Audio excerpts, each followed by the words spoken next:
Harun, welcome. I'm Uday Pratap Singh. You're joining us on a brand new episode of NewsX India A-List.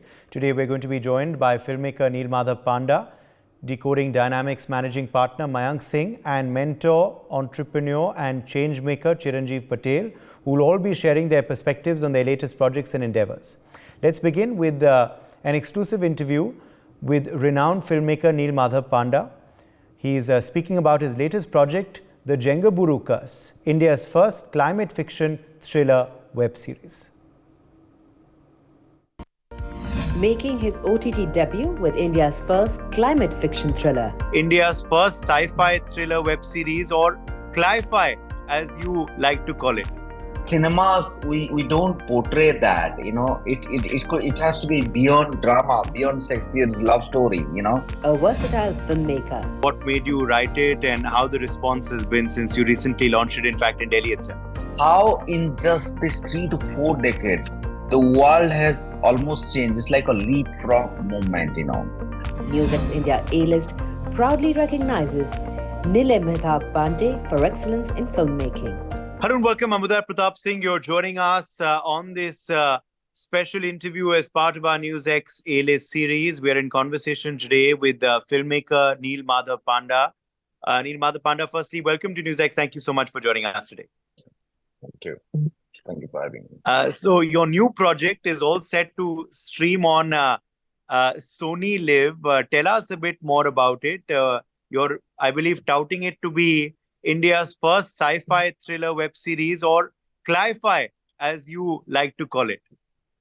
Yeah, I think that's the word which has been catching the fire, and it's all about firing, because the series is more about human greed, in the sense human greed comes in many forms, and because of that greed, every morning you wake up today from Delhi to Junagadh to there is flood, there is drought, there is grain crisis, extreme weather conditions. So I felt it's pretty disturbing, and somewhere in our cinemas we don't portray that. It has to be beyond drama, beyond Shakespeare's love story. So this is a very serious story which I brought. And why we're saying cli-fi is because, tragedy, love story, drama, now this has to be a genre, because that's how you tell the story. I mean, what are the stories? What's happening around you are the stories you try to make, okay? Whether it was corruption with police or corruption in political system or whatever, now I feel this is the time we speak out these stories, which are very important. And I feel this is a very important story to tell at this point of time. So this is based on human greed, how human greed turns into curse, and what we're suffering today is we can terminate a term as curse. Is that how the title was coined?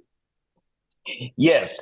So we say that Jengaburu curse. So this curse can be anywhere. It could be Mumbai curse. It could be Thailand curse. Because you see, there are scientists who have been warning to saying that by 2050, these are the cities going to be submerged underwater. What is it?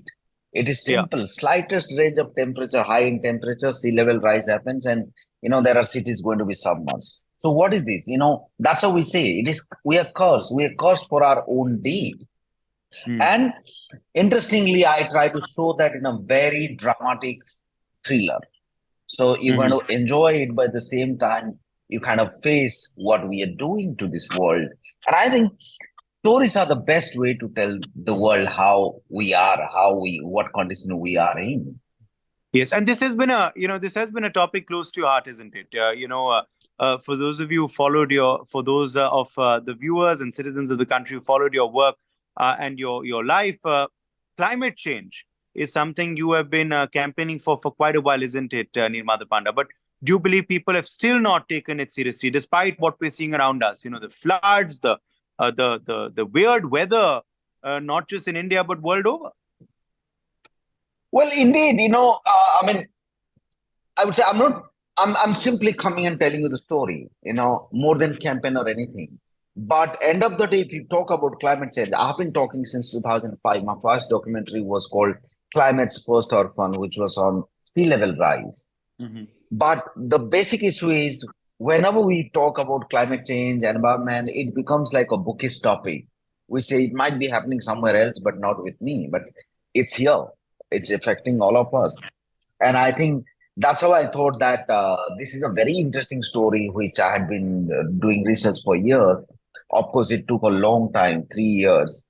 And it's Mhm. quite a saga. It's like a 7 episode thriller, which from the teaser itself, we can see that's very dramatic, set in India and UK.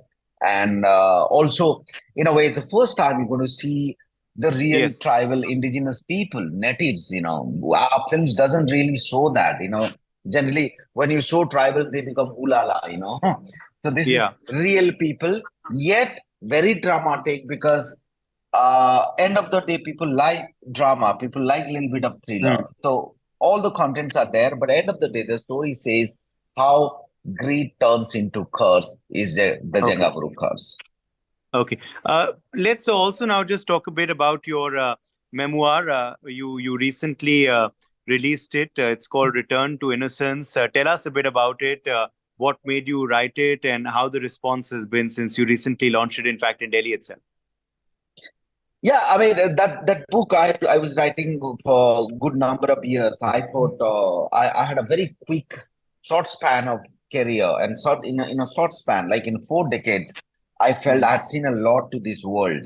Coming from a Yes. humble village to a globetrotter and traveling around the world. I thought it's the best time. So memoir was not about. I'm not that old to write a biography or a memoirs, Yeah. but what was important for the book is how in just these 3 to 4 decades the world has almost changed. It's like a leapfrog movement. World has changed drastically. Economy, globalization, digital world has changed us so much that human emotions, human relationships, not relationship with man to man, Mm. or the human relationship, but human relationship to the nature. Like a simple Mhm. example, my Baba, my father's eldest brother, for him Mhm. the biggest love was trees, river, and everything. Today, it's only their materials. Yes. They do not belong to your love story. Yeah. So how this transformation happened in just 3 decades, and we changed so much that today suddenly you feel the crisis. Go back 30 Mhm. years, 30 years down the line. We never felt that air could be polluted. We never felt Mhm. that the virus could kill us. We never felt that pollution could kill us. Yes. So suddenly what happened? It means we want so much of luxury, we become so fast growing, we did not realize the consequences. Mhm. True. Absolutely. Which is why Return to Innocence, of course, perhaps another reason why you coined that title uh, for Yeah, the I book. felt we should go back to that thought at least. I think that Yeah. basic innocence is so important for human to grow well as what they call it typically development world sustainable development that you sustain. People are going to grow, population is going to grow, but let's try and understand the energy is limited, resources are Okay. limited. Is that's not growing every day. Okay. Also, we see a constant in your projects. This connect to Odisha. The Odisha factor in all your projects, including in the Jengabura case, of course, the new project of yours. Uh, why is that your passion for Odisha, your love for your home state, or just the fact that you want to put it in your project so more people discover different facets of the state? Well, I think as a state, because it's in the corner of the east, and Bengal was always a dominating state to Odisha. The more identity about east was Bengal. It's not the identity issue even, but I thought there's not much of stories. So the world has been Mm. spoken about my state in mainstream cinemas or TV or anywhere. So I thought being an artist, and also what happens as an artist, you feel your own soul what you speak. It's not the deliberate effort at times, but I know more stories about my state than anywhere else. So Mm. when I'm doing a national OTT show or a film, I would like to go back and portray some of the characters, culture, world, beauty from my state because I've seen that beauty, which is incredible. And moreover, the world would like to see new beauty, new culture. So my state has full of that. And that's how I try to bring back all the story and join with my state with its culture, people, colors.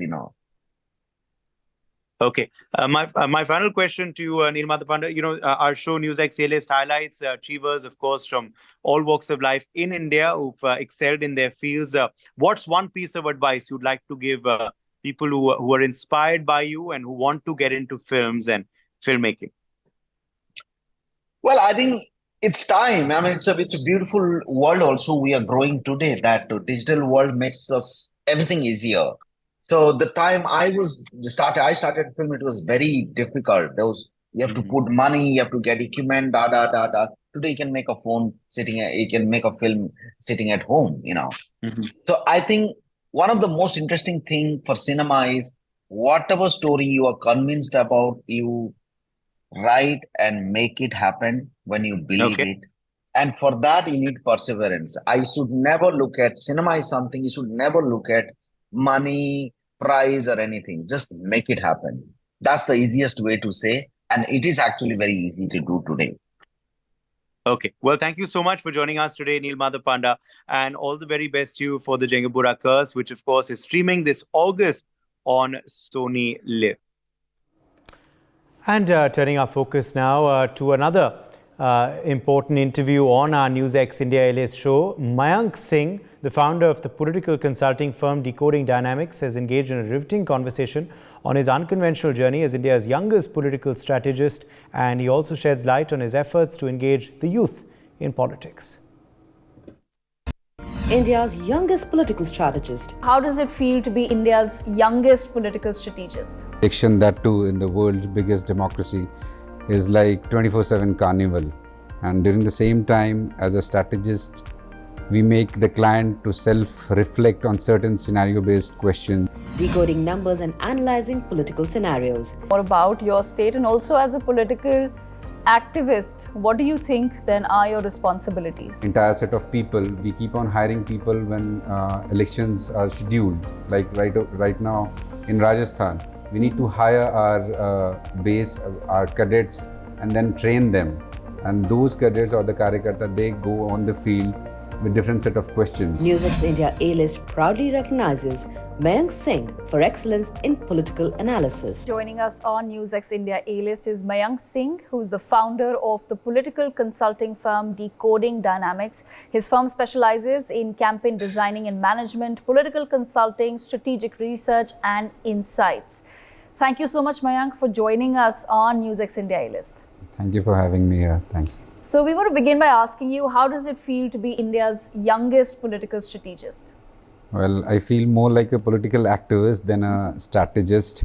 And having said that, let me justify, as we all know, that election, that too in the world's biggest democracy, is like 24/7 carnival. And during the same time, as a strategist, we make the client to self-reflect on certain scenario-based questions like, how can a representative rise to power, and what must one do to remain in it? What is expected of a good representative? Which one is better, to be feared or to be loved? While decoding the above enigmatic and paradoxical situation, we start to implement the answers on field, canvassing different political parties. And once done, we feel more of an activist than a strategist. Mm-hmm. It is completely thrilling and counterproductive. And why exactly did you choose to get into this unconventional line of work? Well, I come from a state which has seen maximum migration post-independence due to lack of opportunities of jobs and better education. And population added just more to the problems. Mm-hmm. While on the other hand, the citizens of my state, they have a knack for politics and competitive exams. So by forming Decoding Dynamics, I try to take control of the entire thing, and I thought this is the right time to start something in the political field. And because of my background, I thought this particular field of political campaigning would be appropriate, and that's how I started this. And in fact, if you can tell our viewers a little bit more about your state, and also as a political activist, what do you think then are your responsibilities?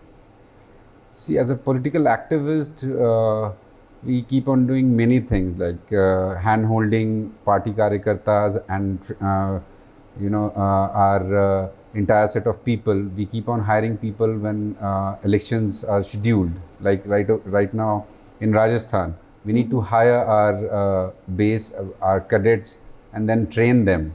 And those cadets or the karyakarta, they go on the field with different set of questions. And those questions, they decide the typical, the policy making thing. And once they are out with the set of questions that we draft to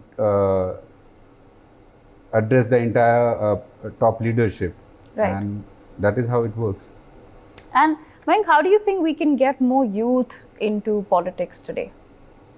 See, youth, and typically in our country, they are little hesitant of joining the mainstream politics because there are many reasons behind this. So the first one, I'll say that when we travel to different states, when we speak to different young voters, they're like little hesitant in joining the political mainstream because they think that, or I would say they don't have faith in the top-down political process, or they never had faith in the political process of our country. They think the top politician, they don't care for their issues, and hence they are little hesitant, and they are drifting away from the entire political forum. So during the last election, we commissioned an online survey in the age group of 18 to 35. And based on that, I can say that there are two ways through which we can, ask them to come down, and there are two ways through which they can really get interested in political things. And that is, one is we should introduce online voting. That is Right. the need of the hour, no question asked. Because see, today it's 2023, and we are doing banking online, we are doing trading online, we are applying for our passports online, we are getting visas online, we are buying cryptos online. But when it comes to voting, it's not online. So we have to understand that youth of our country, they are the political natives, the digital natives, and we have to take voting to them. So this is one solution, and solution number two is we should make voting mandatory for the first time voters. We can put a little effort in doing this, and like how making Aadhaar is mandatory, making passport is mandatory. In the same manner, if we try to put this into policy making, that any first time voter, they have to vote. So these are the two ways which we think that will work in getting the entire youth towards politics. Okay, very interesting. At the same time, Mayank, what exactly do you do when you're not, say, campaigning for elections? How do you utilize your time? Okay. When I'm not campaigning, there are only two things that I prefer doing. One is I try to finish reading a book, or I have a set of close friends, so I try to hang out with them. That's it, nothing else. Okay, and as far as books go, if you can just tell us a bit more about the book that you're currently writing.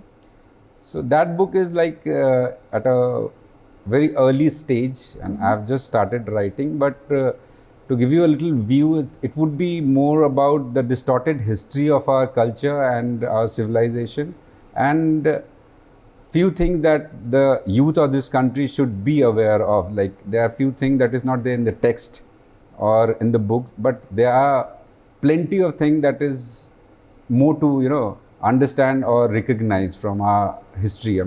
That is the thing that I'm trying to cover up. So it will take a year's time, I think, for me to write down the entire book. Okay, that's very interesting. At the same time, of course, Mayank, since you're so closely now related to politics and you keep a keen eye out, Who really is your favorite politician then right now? Right now, I'll take two names. One is Lal Bahadur Shastri, and currently it's Mamta Banerjee. Oh, so okay. it's like Lal Bahadur Shastri is the reason why many political families are, doing good just because of that particular person. And Mamta Banerjee is like, she is quite down to earth and very much connected to, the citizen or the subject of her state.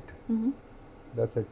Okay, and Mayank, before we let you go, there's also an NGO that you're currently associated with and running. If you can just tell us a little bit more about that. Oh, that is Devsa Foundation. I mean, that is one thing that is like really close to my heart, and that is run by my brother. So in that NGO, currently we are manufacturing sanitary napkins for women, and we are giving it for free in Assam, in the state of Assam, where women are not, equipped enough to buy sanitary napkins on their own. So we are just trying to make an awareness by giving them sanitary napkins. That is the one thing that we are doing right away with that NGO.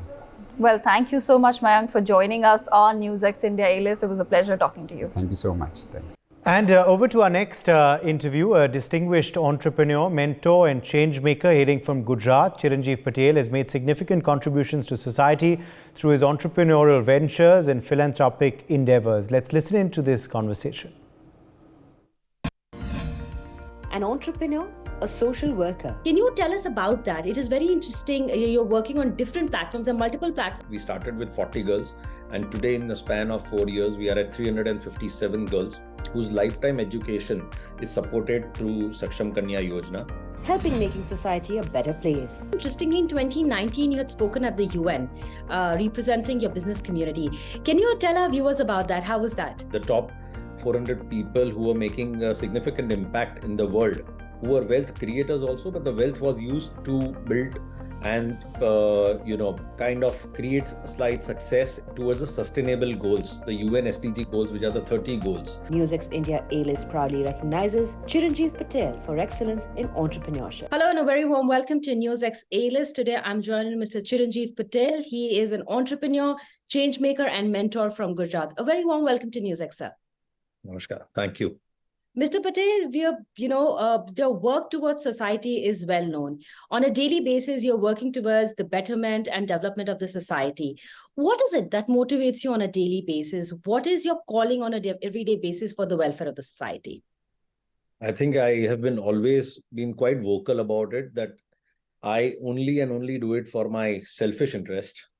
This selfless work brings me a lot of smile, peaceful sleep, and the kind of impact that we can create in the society to build a better world, a better future for the fellow Indians and the people in our country. जितना भी छोटा हम लोग कर सकते हैं, जो भी कर सकते हैं हमारे एक छोटे effort से, that actually is one of the only motives that motivates me to deliver whatever we've been doing, and that is the selfish interest that we have. Because the kind of smile and the satisfaction it brings, no amount of money, no amount of growth, no amount of power can bring to you. That is a very good thought. I wish there were more people like yourself, who thought like that. The world would be a much better place. Talking about that, very interestingly, in 2019, you had spoken at the UN, representing your business community. Can you tell our viewers about that? How was that?